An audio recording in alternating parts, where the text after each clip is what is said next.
Boa noite.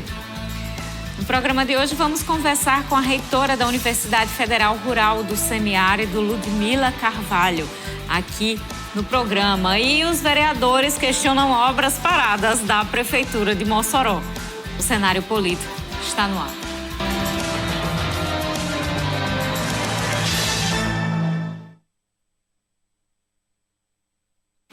Pois é, a gente fica virando aqui de câmera para poder saber o que é que vai dizer, porque apesar de a gente escrever, tem dias que a gente não lembra de tudo.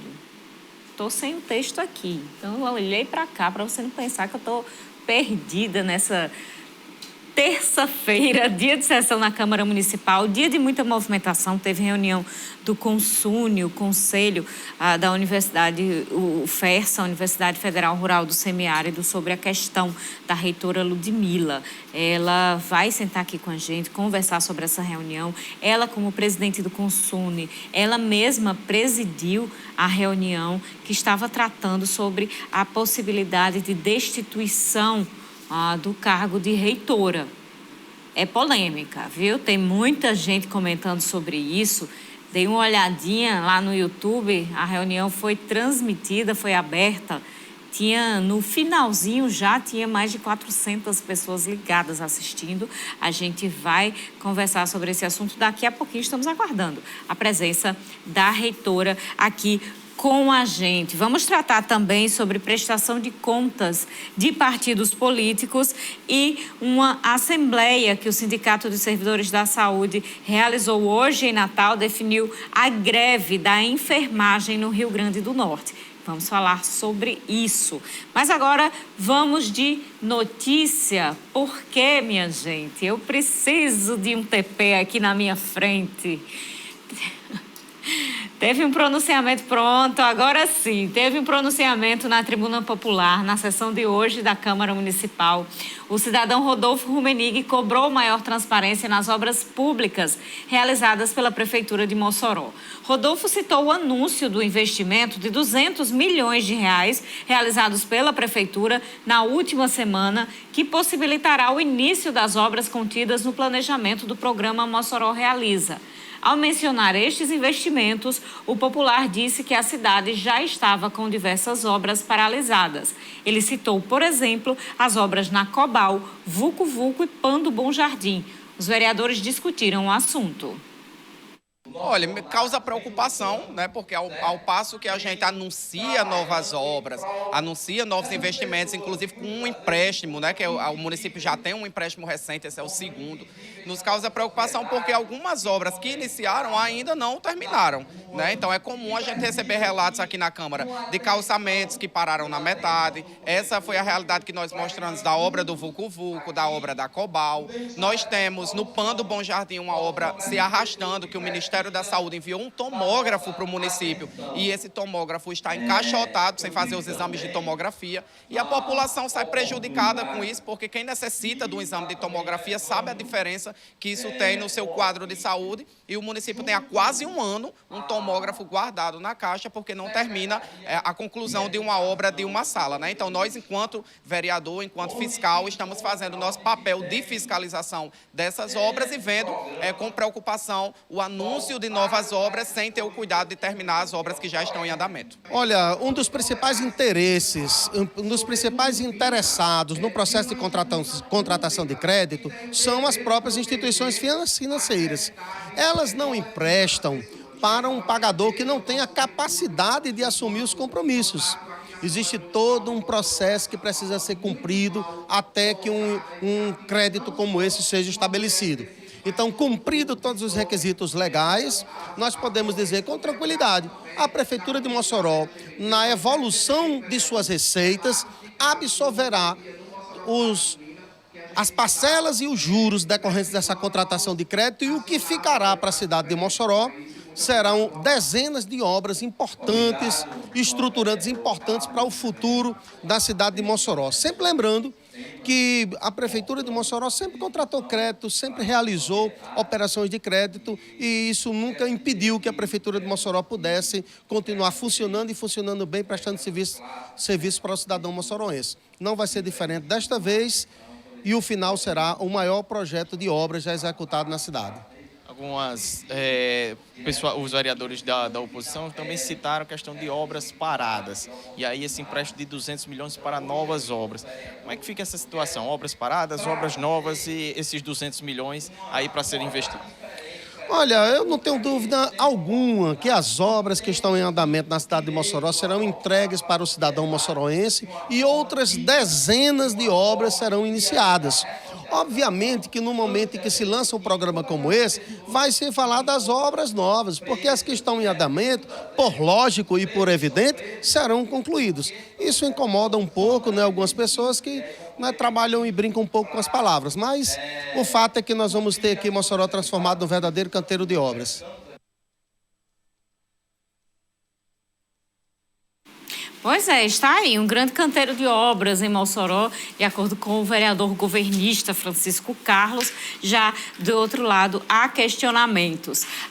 Interessante a gente observar, gente, que existem sim muitas obras paradas. O pessoal da quadra de basquete lá do SAD enviou para a gente um vídeo. Estava circulando nas redes sociais. A gente vai trazer essas imagens porque realmente existem muitas obras que precisam de atenção. Faz muito tempo que estão paradas. Então, a gente vai observar também, já que há esses anúncios de novas obras, vamos observar as obras antigas que não andam. As dos mercados, por exemplo, estão desde a gestão passada. Então é bom a gente observar isso. Olha, vamos para um rápido intervalo, antecipar aqui o intervalo desse bloco e no próximo bloco a gente já volta com a reitora da UFERSA, Ludmila Oliveira.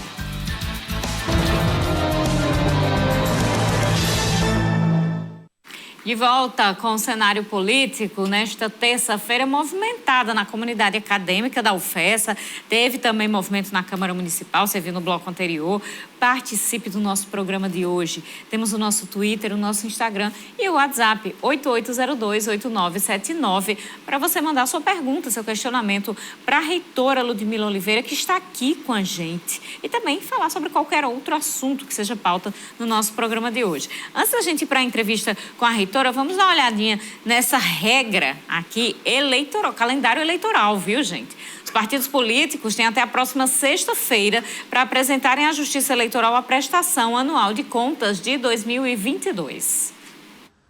A obrigação vale para todos os diretórios, seja no âmbito municipal, estadual e nacional, mesmo que não tenham movimentado recursos durante o exercício de 2022. Os partidos políticos em cada esfera, né, município, estado e federal, eles têm a obrigação de prestar contas, tanto dos recursos públicos como dos recursos privados aprovados. É uma previsão constitucional que é precisa esse controle da Justiça Eleitoral e da lei dos partidos políticos.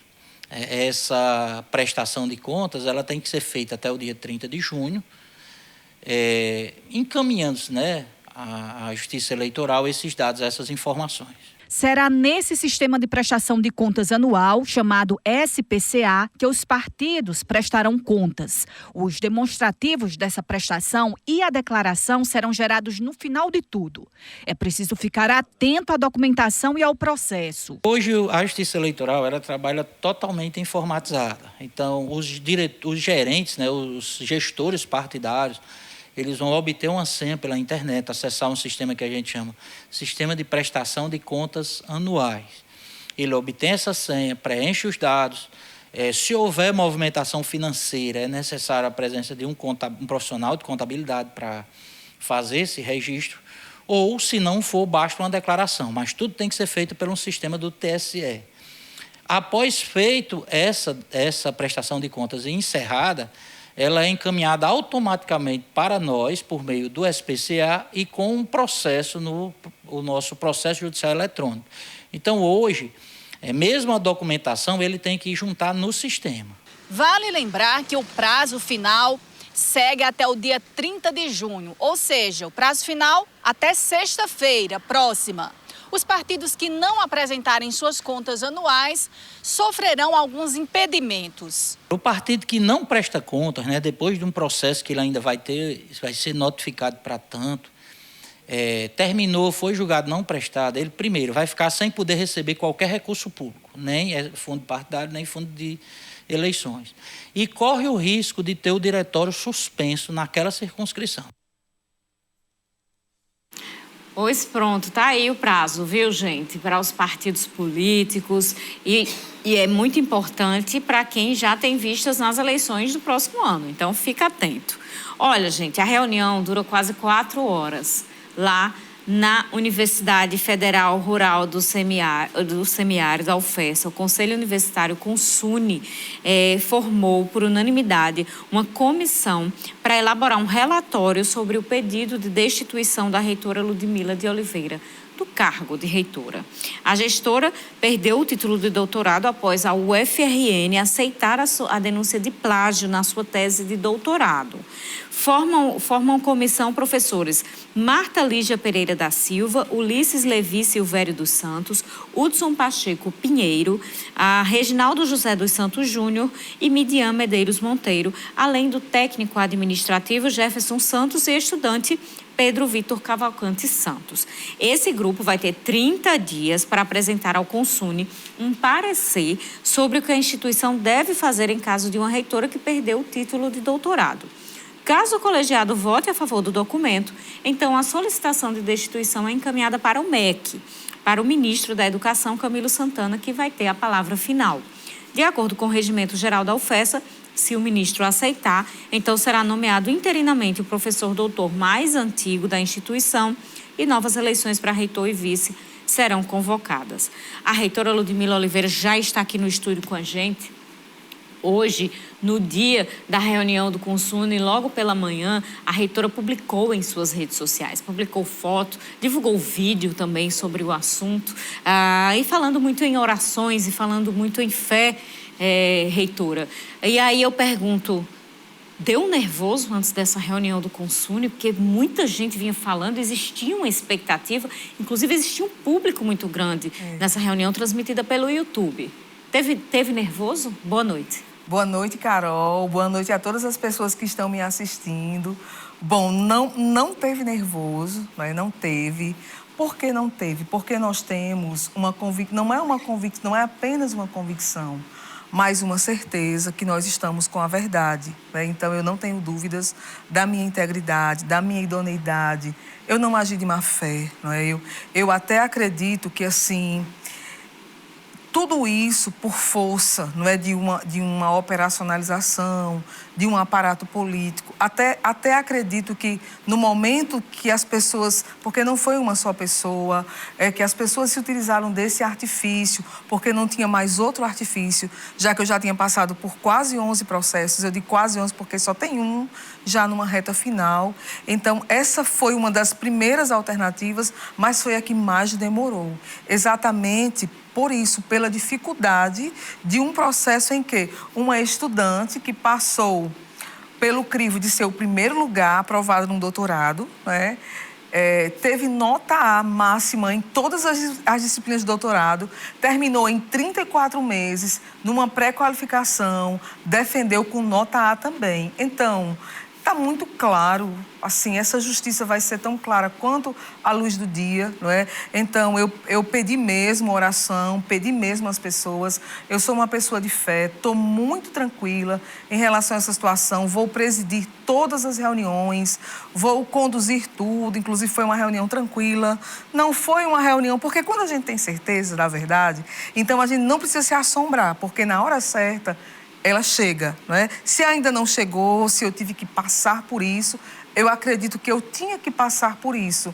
Até porque eu entendo isso como uma maneira de crescimento, inclusive de maturidade emocional. Muito difícil você ser uma estudante nota A, como eu fui, de 5 anos de idade até o doutorado, e ser, taxada como fui, plagiadora, principalmente de uma tese de doutorado, que eu fui do início ao fim. No que concerne à tese, eu quero até colocar o seguinte, assim, ao título. Ele está cassado por uma portaria, mas nós estamos numa fase recursal. Sim. Nós temos ainda uma fase recursal na UFRN, que que é o Conselho Universitário, né? E nós temos essa instância na esfera judicial, né? Foi ventilado semana passada, a reitora sofreu 2 derrotas. A derrota da portaria, mas aí a universidade se acelerou, assim, foi um aceleramento muito rápido. Antes da próxima instância, já publicou, não precisava ter publicado, poderia ter aguardado, porque nós temos que recorrermos ao reitor e existe uma maneira de recorrer ainda, né, à decisão do reitor. No caso desse tipo isso de retratação. Isso no âmbito administrativo? No âmbito administrativo. No que concede, não é, ao pedido de liminar, antecipação de tutela, nós fizemos, não foi concedido a priori, imediatamente, está no TRF5 e nós estamos aguardando. Uma coisa eu queria dizer assim para as pessoas, porque são muitas ligações, muitas coisas, muitas perguntas, não é? Primeiro dizer o seguinte, que o momento é de aguardar, nós temos certeza da nossa idoneidade, nós não usamos de má fé, não é? Foi presumida em mim uma má fé difícil de ser comprovada e tudo vai se reverter no tempo certo.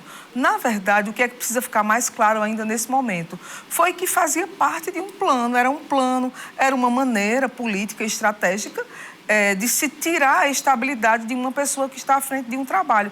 Tudo isso porque essa história todo mundo sabe. Eu, como primeira reitora da instituição, fiquei nessa 3ª colocação, fui escolhida, né, embora legalmente constituída, e a prova disso é que a sociedade pode acompanhar isso, que eu defendi em dezembro de 2011, 5 de dezembro de 2011. E a denúncia veio justamente dentro dos 30 dias em que eu assumi a reitoria. Inclusive, na época que foi feita essa denúncia, foi feita uma denúncia em larga escala no Brasil. Muitas pessoas, naquele momento, que ocuparam cargos, respondem processo, assim como eu. Então, o momento é de esperar, o momento é de aguardar. Eu quero até dar um testemunho para as pessoas que estão aqui. Não é a primeira vez na minha vida, Carol, que eu passo por uma situação assim, em que eu fico totalmente dependente nas mãos de Deus. Mas eu quero dizer que quando a gente fica totalmente nas mãos de Deus, a gente pode descansar, pode ficar tranquilo, que as coisas acontecem na hora certa. Afinal de contas, nós não temos como fugir do controle de Deus. Não se cai uma folha sequer que não seja da vontade de Deus. Então, tudo tem um propósito. Já já eu vou estar aqui de novo e a gente vai estar contando o resultado disso, o final disso, não é? A história dessa situação. E voltando em termos práticos, a reitora permanece reitora, né? E a reitora permanece reitora. Só quem pode me destituir é quem me nomeou, o ministro da Educação. Ah, mas não formou a comissão? Sim, a comissão tem 30 dias, aí depois apresenta o trabalho noutra reunião, isso se não houver nenhuma mudança de percurso, né? Na instância, no caso legal, em que nós estamos aguardando, paralelamente, tanto administrativamente como na Justiça Federal. E mesmo que isso não venha a acontecer, o Ministério da Educação ainda tem que abrir um processo disciplinar contra a reitora para poder destituir a reitora. Então, a reitora permanece cumprindo suas obrigações, fazendo seu trabalho, cumprindo sua missão e aguardando aí o resultado final dessa história, assim como vocês também. Reitora, a senhora falou que no âmbito da administrativa, ali, essa decisão da UFRN em relação ao título de doutora foi publicada muito rapidamente. Foi. Mas foram mais de 2 anos de análise, né? Foi. E esse recurso pode também durar tempo parecido. Não é muito lento? Não, de verdade, Carol, o tempo de demora do processo foi uma coisa bem importante que você perguntou agora. Essa demora processual não foi trabalhando no processo. A demora foi a portaria dos trabalhos da comissão foi renovada várias vezes, não por trabalho, mas porque não se dava conta daquele trabalho e se renovava novamente. O processo era, inclusive, público, né? A gente acompanhava e tudo, mas a comissão, ela foi além do tempo necessário para fazer um trabalho desse. A primeira portaria, ela tinha 60 dias, aí vai, mais 60, aí para, aí não dá tempo, aí vem final de ano, aí vem férias. Então, esse tempo todo não foi essa comissão trabalhando, inclusive o inteiro teor do processo, na íntegra, é algo que no tempo certo, quando as pessoas forem ler, é até interessante de se ler, porque há muitas contradições, inclusive entre as oitivas, o pró-relatório da própria comissão, a maneira como os pareceres foram dados. É uma sequência de coisas que envolve um processo de alta complexidade, envolve, sim, uma questão moral, não é fácil. E aqui eu quero dizer para vocês que recebi mensagens de muitos ex-professores meus, e isso me deixou feliz, porque quando você tem uma trajetória enquanto estudante que é reconhecido, ex-colegas de sala, que ficaram lembrando, tipo, histórias assim, no dia que você tirou um 8, você chorou. Imagine agora com a situação dessa. Então, eu recebi muitas mensagens, quero até agradecer por isso e dizer que, apesar de estar vivendo uma tortura, porque isso é uma tortura, você a todo tempo tem que estar respondendo, nós estamos trabalhando, não vamos fugir do nosso foco, não vamos deixar de cumprir nossa missão, estamos, inclusive, na primeira semana de aula, recebendo os nossos calouros, numa fase em que a universidade, graças a Deus, está com todas as atividades praticamente presenciais. Só quem não retornou ainda foram as pessoas que ficaram com sequelas em função da pandemia. Mas as coisas estão indo, estão acontecendo. Nós temos visitado os campi, temos concurso de professores efetivo em aberto, temos avançado na educação à distância, estamos com as contas equilibradas na gestão da universidade, temos excelentes perspectivas para 2024, inclusive do ponto de vista de gestão orçamentária, do que concerne a novas obras, ao término do parque tecnológico, a assistência estudantil que se manteve, conseguimos aí suplementar do próprio custeio com quase 3 milhões de reais para manter almoço, jantar gratuito, para aqueles estudantes com alta vulnerabilidade social e econômica. E, enfim, a gente vai seguir trabalhando e tudo na vida da gente, pessoal, é até a hora que Deus quiser. Então, eu estou muito tranquila, de verdade mesmo. Isso não tem tirado o meu sono. Professora, você ficou preocupada? As pessoas perguntaram, porque você perdeu? Não, eu não perdi. Eu não perdi meu título, não vou perder meu título. Isso é apenas um momento que nós estamos vivendo. Na hora certa, a vitória vai ser bem bonita e a gente vai mesmo, viu? Cara, eu sou uma pessoa de fé mesmo, não nego a minha fé, eu não sou religiosa, sabe, pessoal? Não sou religiosa, não. Mas de fé eu sou, porque os religiosos, assim, não utilizam tantos adereços, não. Tem uma maneira de ser e eu não. Eu sou muito eclética, sou uma pessoa... Também gosto de conviver com as pessoas de diferentes credos, respeito isso, gosto disso, acredito nessa força da natureza, mas, assim, eu tenho muita tranquilidade na reversibilidade disso, assim, eu não tenho medo do final dessa história. A senhora mostra realmente que acredita muito que vai ter toda essa situação revertida. A questão do título e, consequentemente, a questão do cargo de reitora. E se por acaso não der? Olhe, Carol, essa é uma pergunta que para mim não é difícil de responder, certo? Porque não tem como não dar. Porque nós estamos com a verdade. Então, não tem como não dar.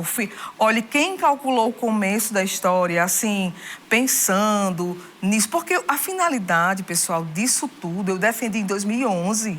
Eu terminei o doutorado em 34 meses. Mexeu comigo em duas coisas. Primeiro, me conhecia muito bem, porque, sabe, quando a gente gosta muito de uma coisa, você quer atingir aquela pessoa, mexa naquilo que você gosta, Então, mexeu numa coisa que eu sempre zelei, que foi a questão de ser uma estudante realmente muito dedicada. E a outra foi a desmoralização. Eu acredito que o terceiro lugar tenha sido o cargo. Quem pensou que o primeiro lugar foi tirar o cargo, não, eu considero como o primeiro lugar a questão moral, sabe? A questão de honra mesmo. E outra coisa também, assim, foi me cobrada, vai ser me cobrada uma conta, que assim, é uma conta, façam aí uma conta, você ter você recebeu um prolabore de doutora de janeiro de 2011 até agora. Então, é uma conta que também foi colocada lá numa denúncia. Então, assim, as pessoas que fizeram isso, elas pensaram em atingir diretamente o cargo, porque era para causar, realmente, desestabilizar e tudo, mas eu não tenho dúvidas. Assim, eu não penso nesse outro lado, porque nós estamos com a verdade. A justiça dos homens, apesar das pessoas questionarem, mas a justiça é lenta, mas a justiça é isso e aquilo. Não, pessoal, a justiça ela chega, ela não tarda, ela chega na hora certa. A qualquer momento nós vamos ver essa história mudando de lugar. É até o título do meu livro, De Repente Tudo Mudou de Lugar, porque ele foi publicado, a tese foi publicada em livro em 2016 e amplamente divulgada. Então, assim, não tem como dar errado não, Carol. Não tem como dar errado. Assim, essa é uma alternativa que não existe nesse processo. No próximo bloco a gente vai continuar falando sobre isso. Vamos para um rápido intervalo. Daqui a pouquinho a gente volta.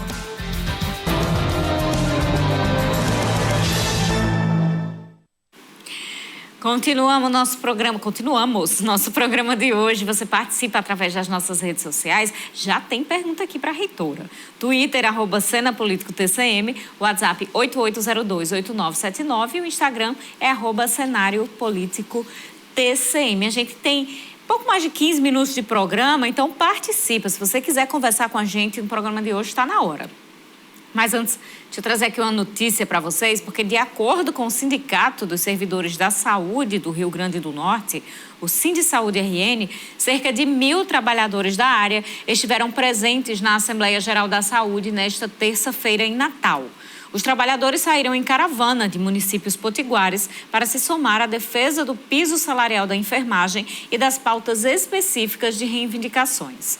A Assembleia aprovou a greve dos professores da enfermagem, dos profissionais da enfermagem do Estado e dos municípios, com exceção de Natal, para o dia 3 de julho. Já os demais servidores da saúde estadual aprovaram a Assembleia para o dia 6 de julho.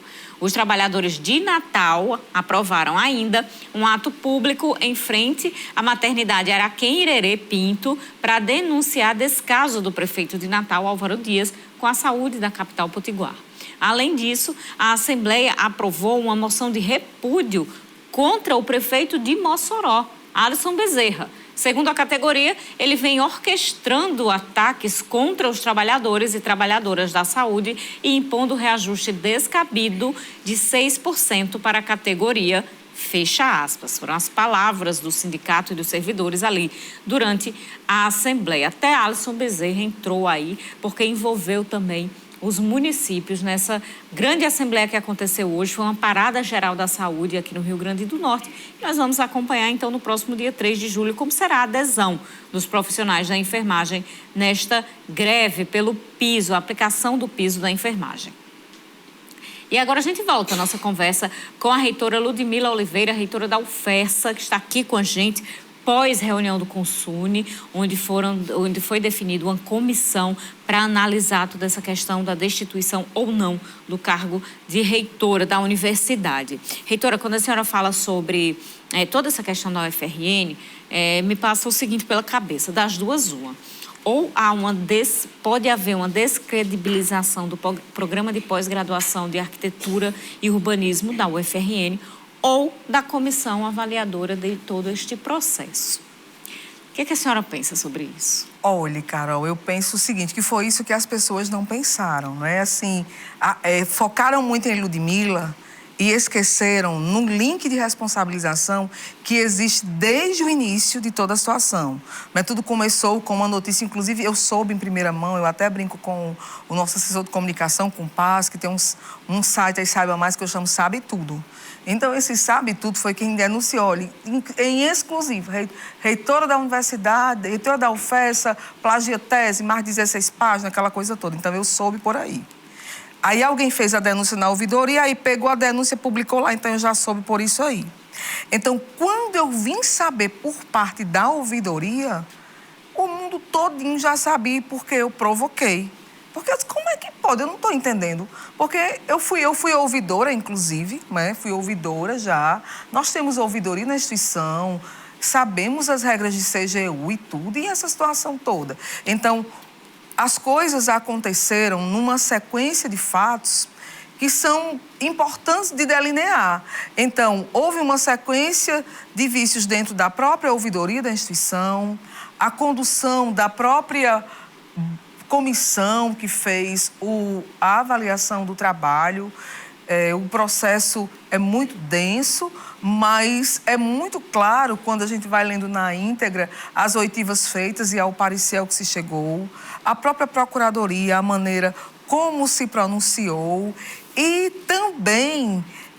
no final de tudo, foi interessante que o primeiro parecer, porque as pessoas estão muito ansiosas que vão mandar para o MEC e o ministro vai me demitir, né?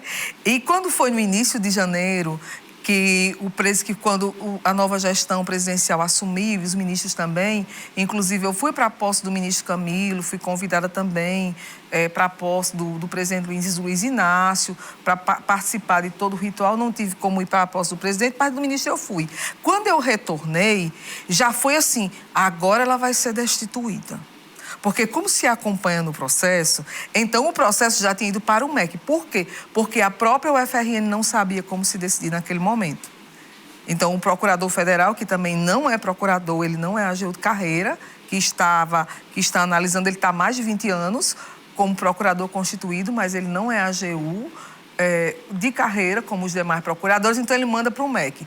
Quando chega no MEC, naquele momento, aí o MEC manda para a CGU, porque não se trata de uma servidora à luz da Lei 8.112. Porque olha como a minha história é interessante. Na minha condição de reitora, em nada desabou na minha conduta. Então, o ministro não poderia me destituir porque ele não tem critérios para abrir um processo disciplinar contra mim. Porque só assim é que a gente pode ser destituído de um mandato, a título do que pode se acompanhar, de vereadores. E é diferente dos mandatos porque lá são eleições, aqui são consultas. Mas, enfim, aí o processo volta do MEC. O processo foi para a CGU, volta para o MEC, passa por toda a assessoria, né, do MEC. Quando ele chegou na UFRN, aí ele chegou com a seguinte condição, olha... Não tem como fazer isso aqui no MEC, porque se trata de uma ex-estudante. Então, é bem interessante a história. Então, uma ex-estudante, aí o reitor manda para o mesmo procurador. O mesmo procurador, evidente, não muda o entendimento, né, de maneira abrupta, me caça. Ele, na verdade, o processo, a gente não pode colocar assim, cassação, assim, a imprensa veicula tudo, mas assim, isso a gente só pode colocar quando tudo for vencido e a última palavra judicialmente for dada. Mas eu fui enquadrada em 2 critérios que eu considerei muito interessantes. Falta de decoro e contra a dignidade. Aí eu achei interessante porque como é que um aluno brilhante é enquadrado em falta de decoro e contra a dignidade da universidade. Se você foi uma pessoa que tinha 48 meses, concluiu em 34 meses um curso e só com nota A. Então, isso é um ponto importante. A outra coisa é que a má-fé, ela se comprova e a boa-fé, ela se presume. Então, sem nada a se comprovar de má-fé, eu estou lá enquadrada num item de má-fé. Como se eu tivesse agido de má-fé em 2011, que eu passei por todos os crivos institucionais. E tem um outro critério também que eles utilizaram, que só em 2020 foi que se teve conhecimento. Mas aí é que vira uma piada mesmo. Porque se eu defendi em 2011, é muita coincidência. Se eu tomei posse em 31 de agosto de 2020, imediatamente no mês seguinte, numa onda que teve no Brasil de denúncias, de teses e tudo, estou eu lá nesse rol. Eu confesso que quando eu vi o site, Sabe Tudo divulgando isso, eu disse, poxa, eu acho que isso aí não procede, não. Porque não tem condição de um questionamento desse. Até demorei bastante a acreditar. Então, houve há uma sequência de coisas que precisam ser observadas que não foram pensadas, porque se está olhando muito para a ex-estudante, que não é mais, e isso é difícil de se enquadrar numa legislação, porque há um prazo de quando a gente termina, você termina uma monografia, você defende uma dissertação de mestrado, uma própria tese de doutorado, você tem um tempo público ali, é tanto que a banca é pública, não é? É feita uma publicização da abertura dos trabalhos exatamente para que a integridade, a idoneidade e a condução dos trabalhos, ela não tenha vícios e ela não apareça no modus operandi pessoal, né? E tem mais uma coisa muito importante também. E aí eu já entro no mérito da tese em si. A minha tese, de verdade, ela nunca foi questionada. Isso que se questiona, que também não são 16 páginas, são fragmentos em que estão lá, inclusive, a referência, que poderiam ser tirados, que fazem parte de uma pesquisa documental que nós fizemos à época. Então, são coisas que, se somente se tivessem passado, e aí as pessoas não querem admitir isso, seria a responsabilidade de uma banca, porque quem é um estudante diante de uma banca? A senhora, quando fala que, em outros argumentos, que há uma articulação política de perseguição à senhora, isso também inclui a UFRN? Olhe, eu não vou dizer que inclui a UFRN, porque do meu ponto de vista, assim, bem prático, se não inclui, está mais claro do que nunca que está incluído. Porque, inclusive, as pessoas que participaram da banca, naquele momento, elas tinham uma inclinação de cunho pessoal em relação a toda aquela situação em que se vivia em 2020. Então, nós temos todo um dossiê em torno dessa situação. É tudo muito questionável, né? Aqui eu não estou acusando o FRN, agora as respostas, né, a gente fala aqui para a sociedade ver, para as pessoas verem, para tranquilizar, inclusive, a comunidade. É reitor ou não é? É doutor ou não é? Como é isso? De fato e de direito, né? Nós temos aí uma sentença da UFRN, se assim eu posso dizer, mas essa sentença ela só vai ser selada quando tudo que eu tiver para esgotar, que aí chega lá na sua pergunta, e aí você tem medo? Não, eu não tenho medo, né? Eu não tenho medo, eu já vejo exatamente isso vindo, voltando de lá para cá e sendo tudo esclarecido. Não é difícil de esclarecer, mas isso, enfim... A esfera judicial, ela tem etapas, tem as defesas, muita coisa envolvida, porque envolvem servidores que vão ser enquadrados à luz da Lei 8.112, né? E a única pessoa que não vai ser enquadrada à luz da Lei 8.112 sou eu. Porque nesse caso aí, foi aí onde o cálculo deu errado. Se trata de um estudante, não se trata de uma servidora. Reitora, em relação àquela carta que a senhora publicou no final de semana ao Consune, quando a reunião foi marcada. Sim. A senhora falou muito sobre estar ou não viva. Sim. Inclusive, deu orientações para caso a senhora não estivesse viva. Isso assustou muita gente, que inclusive entrou em contato com o nosso jornalista tentando entender o teor daquela carta. O que é que estava acontecendo? Por que a senhora tratou desse assunto daquela maneira? Porque, pronto, excelente oportunidade de esclarecer duas coisas. Eu fiz a carta para o Conselho Universitário. Então, a carta endereçada ao Conselho Universitário, ela tinha uma finalidade. E nós, inclusive, estamos tomando providências no campo judicial, não é? Para averiguar quem publicizou aquela carta para a ampla imprensa e para as pessoas, porque ela tinha um endereço. Eu sou uma pessoa muito transparente. Se eu quisesse falar assim para o mundo inteiro daquele jeito, eu teria falado. E aquelas orientações ali, elas foram dadas para o Conselho de maneira enigmática para que se fosse exatamente pensado, porque eu estou sendo torturada viva e nem sequer o prazo que eu preciso da ampla defesa sequer dá. Teve quase 3 anos para fazer o processo. Agora, não dá tempo nem esperar o último recurso da UFRN. Então, se é para ser assim, se é para me tirar de qualquer jeito, então eu já estou me retirando de qualquer jeito. Reitora da UFERSA, Ludmila Oliveira, muito obrigada pela presença. Obrigada, Carol. Voltaremos aqui, pessoal, para contar o final dessa história. Não terminou hoje não, viu? Ainda temos algumas coisas aí para viver e para apresentar, mas era necessário, é a verdade.